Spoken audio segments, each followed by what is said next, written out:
ये शायद से देश के इतिहास का पहला सरकारी रेवेन्यू बढ़ गया। रुपए के मनी ट्रेल को साबित करने के लिए सीबीआई ने पेंसिल से लिखे लूज कागज के सबूत बनाए। नमस्कार दोस्तों, 21 मार्च 2024 बजे चीफ मिनिस्टर अरविंद केजरीवाल के घर का दरवाजा खुलता है और के ऑफिसर्स खड़े हैं। उनके पास एक सर्च वारंट है। के बाहर रैपिड एक्शन फोर्स को भी तैनात किया गया है। दिल्ली से मिलने की कोशिश करते हैं लेकिन उन्हें रोक दिया जाता है। पहले रेड होती है और फिर रात होता है जो इंडियन डेमोक्रेसी की हिस्ट्री में पहले कभी नहीं हुआ था।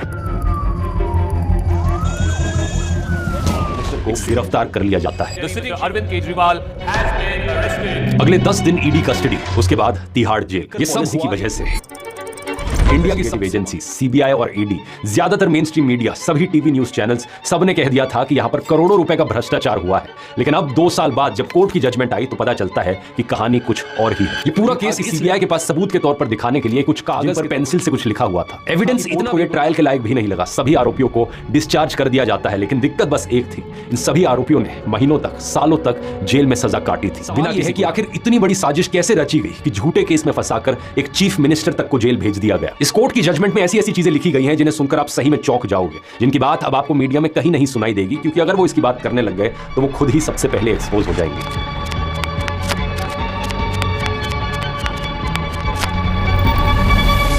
11 फरवरी 2020 की घंटी बजी थी।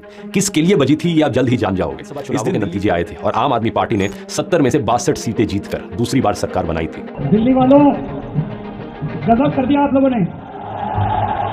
ये जीत बड़ी खास थी क्योंकि 2015 में पहली जीत को शीला दीक्षित के खिलाफ एंटी इनकम्बेंसी कहकर डिसमिस किया जा सकता था, लेकिन 2020 की की वजह से मिली थी। आम आदमी पार्टी ने दिल्ली के सरकारी स्कूल्स और हॉस्पिटल्स की काया पलट कर दी थी और इसकी तारीफ सिर्फ देश में नहीं बल्कि पूरी दुनिया में हो रही थी। यूनाइटेड सेक्रेटरी जनरल मून और कोफी आनंद ने आपके मोहल्ला क्लिनिक्स की तारीफ की थी। इनके एजुकेशन मीडिया में प्रेस किया जा रहा था। डंका इस लेवल का इसके लंदन के एजुकेशन वर्ल्ड फोरम में इन्हें प्रेजेंट किया जाता है। इनके हैप्पीनेस इकोनॉमिक फोरम ने प्रेस किया और अमेरिका की फर्स्ट लेडी मेलानिया ट्रंप ने दिल्ली के एक सरकारी स्कूल में हैप्पीनेस क्लास को भी अटेंड किया। इनकी ये जीत एक ऐसे वक्त पर आई थी जब बीजेपी ने शाहीन बाग को मुद्दा बनाकर इलेक्शंस को हिंदू मुस्लिम में करने की कोशिश की थी। तो मित्रों, बटन दबाओ तब इतने गुस्से के साथ दबाना कि बटन यहाँ बाबतपुर में दबे, करंट शाहीन बाग के अंदर लगे। और आपका ये जो नैरेटिव था एजुकेशन और हेल्थ केयर का, ये पूरे देश के सामने एक नया मॉडल पेश कर रहा था पॉलिटिक्स का। सारी करोड़ के 2 करोड़ वोट सारे के सारे इस बार स्कूलों के नाम पे पड़ने चाहिए, इस बार अस्पतालों के नाम पे। देशवासी के लिए इन दोनों में से सही क्या है और गलत क्या है वो चुनना बहुत ही आसान हो गया था। इसी कारण से 10 मार्च 2022 पंजाब में भी रिकॉर्ड ब्रेकिंग मार्जिन से जीत हासिल कर लेती है।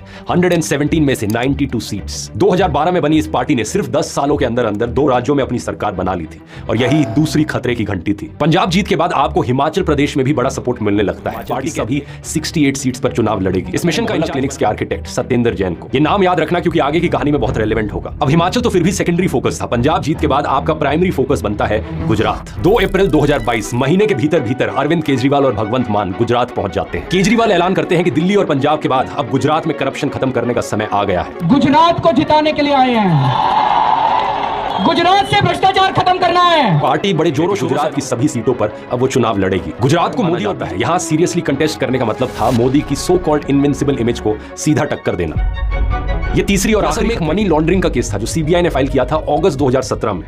अब टाइमिंग देखो यहाँ, लेकिन अरेस्ट ठीक 2 महीने बाद पंजाब जीतने के, क्योंकि ये हिमाचल में भी आपके एक्सपेंशन को लीड कर रहे थे तो सारे हिमाचल के प्लान्स यहाँ पर बिखर जाते हैं। इसके अलावा सत्येंद्र भी थे। दिल्ली का पूरा हेल्थ केयर मॉडल जिसकी दुनिया में तारीफ हो रही थी वो इन्हीं की क्रिएशन थी। एक तीर 2 निशाने। इससे मोहल्ला क्लिनिक्स पर संकट आ गया। हेल्थ और एजुकेशन, 2 पिलर्स जिन पर यह मॉडल खड़ा हुआ था, उसमें से एक ढह गया। अब नंबर था एजुकेशन मिनिस्टर का, मनीष सिसोदिया। इसी पॉइंट से एक्साइज पॉलिसी का असली खेल शुरू होता है। एलजी, चीफ सेक्रेटरी, सीबीआई, एक एक करके प्यादों ने अपना काम करना शुरू किया। 8 जुलाई 2022 को दिल्ली के chief secretary Naresh Kumar LG Vinay Kumar Saxena को एक रिपोर्ट सबमिट करते हैं। इस रिपोर्ट में कहा जाता है कि 2021-22 में कई वायलेशंस हैं। एलेज किया जाता है कि मनीष सिसोदिया ने इस पॉलिसी को बनाते हुए नियमों के खिलाफ जाकर डिसीजंस लिए। इससे सरकारी खजाने को 580 करोड़ रुपए का नुकसान। एलजी इसमें सीबीआई जांच करने का आदेश देते हैं। यहाँ पर एक इंपॉर्टेंट पॉइंट नोट करो कि ये सब सेंट्रल गवर्नमेंट के अपॉइंटीज हैं। Central government appointed chief secretary ने रिपोर्ट लिखी, सेंट्रल गवर्नमेंट अपॉइंटेड एलजी ने उसे एक्सेप्ट किया और सेंट्रल गवर्नमेंट की एजेंसी सीबीआई को प्रोब करने का ऑर्डर मिलता है। ये ऐसा ही है कि आईपीएल में एक टीम के ओनर को अंपायर बनने का मौका दे दो और फिर वो ओपोनेंट टीम को आउट कर दे। सब एक ही तरफ के लोग थे, रिपोर्ट लिखने वाले, अप्रूव करने वाले और इन्वेस्टिगेट करने वाले भी। जोर जोर से बोल के लोगों को स्कीमें बता दे। 17 अगस्त 2000 में एफआईआर दर्ज करती है और मनीष सिसोदिया को आरोपी नंबर 1 बनाया जाता है। कुल मिलाकर 15 दिन बाद मनीष सिसोदिया के घर पर रेड भी मारी जाती है। अब सवाल ये कि एक्साइज पॉलिसी थी क्या? तो ये एक नई स्कीम थी जो आप सरकार नवंबर 2021 में लेकर आई थी शराब की दुकानों को प्राइवेटाइज करने के लिए। पुरानी पॉलिसी बेचा करती थी, नई पॉलिसी में अब प्राइवेट कंपनीज को लाइसेंस दिए गए। इससे 8 लाख रुपए से बढ़कर 75 लाख हो गई। होलसेलर्स के लाइसेंस 5 करोड़ पर ईयर में बिके और नतीजा रेवेन्यू टारगेट था 7041 करोड़ का, आया 8900 करोड़। यानी कि जितना सरकार ने एक्सपेक्ट किया था इस स्कीम से कमाएगी सरकार, उससे 27% ज्यादा ही पैसा कमाया। और यही सबसे आमतौर पर कोई चीज स्कैम तब होती है जब पैसा गायब होता है, लेकिन यहां पर पैसा बढ़ रहा था। कि शायद से देश के इतिहास का पहला ऐसा करप्शन स्कैम था जहां सरकारी रेवेन्यू बढ़ गया। कायदे से मीडिया का काम होना चाहिए था इस सबको एक्सप्लेन करना, लेकिन हमारे टीवी चैनलों ने हेडलाइंस चलानी शुरू कर दी, शराब घोटाला। न्यूज चैनल्स की है तो सीबीआई इन्वेस्टिगेट क्यों कर रही है? सीबीआई बार-बार हम लगातार ये बता रहे हैं कि दस्तावेजों के आधार पर कार्रवाई करती है। मतलब इस चीज का लॉजिक देखो, पहले इन्वेस्टिगेट करो और फिर कहो अगर इन्वेस्टिगेट हो रहे हो तो जरूर गिल्टी होगे। ये तो ऐसा ही हो गया, पुलिस आपको अरेस्ट कर लिया और फिर कहे अगर तुम इनोसेंट हो तो अरेस्ट क्यों होते हो। सबसे बड़ी गलती लोग यही करते हैं कि जो मीडिया ने कहा उसे बिना सोचे समझे मान लिया।